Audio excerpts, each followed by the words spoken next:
শুরু করছি আল্লাহর নামে, যিনি পরম করুণাময়, অতি দয়ালু। আপনার পূর্বেও অনেক রাসূলের সাথে ঠাট্টা বিদ্রূপ করা হয়েছে। অতঃপর যে বিষয়ে তারা ঠাট্টা করত তা উল্টো ঠাট্টাকারীদের উপরই আপতিত হয়েছে। বলুন, রহমান থেকে কে তোমাদেরকে হেফাজত করবে রাত্রে ও দিনে? বরং তারা তাদের পালনকর্তার স্মরণ থেকে মুখ ফিরিয়ে রাখে। তবে কি আমি ব্যতীত তাদের এমন দেবদেবী আছে যারা তাদেরকে রক্ষা করবে? তারা তো নিজেদেরই সাহায্য করতে সক্ষম নয় এবং তারা আমার মোকাবেলায় সাহায্যকারীও পাবে না। বরং আমি তাদেরকে এবং তাদের বাপদাদাকে ভোগসম্ভার দিয়েছিলাম, এমনকি তাদের আয়ুষ্কালও দীর্ঘ হয়েছিল। তারা কি দেখে না যে আমি তাদের দেশকে চতুর্দিক থেকে হ্রাস করে আনছি? এরপরও কি তারা বিজয়ী হবে? বলুন, আমি তো কেবল ওহীর মাধ্যমেই তোমাদেরকে সতর্ক করি, কিন্তু বধিরদেরকে যখন সতর্ক করা হয় তখন তারা সে সতর্কবাণী শোনে না।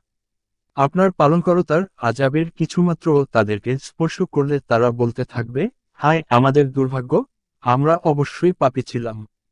আমি কিয়ামতের দিন ন্যায়বিচারের মানদণ্ড স্থাপন করব। সুতরাং কারো প্রতি জুলুম হবে না।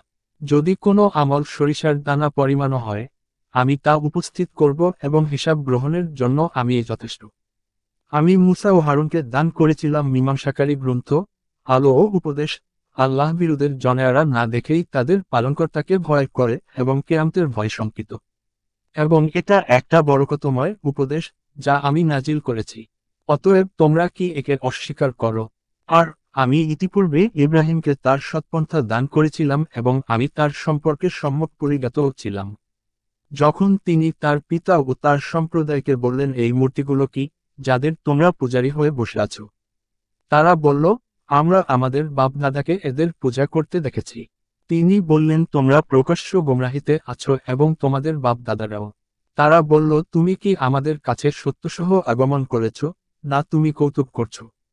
তিনি বললেন, না, তিনি তোমাদের পালনকর্তা, যিনি নভমণ্ডল ও ভূমণ্ডলের পালনকর্তা, যিনি এগুলো সৃষ্টি করেছেন, এবং আমি এই বিষয়ের সাক্ষ্যদাতা।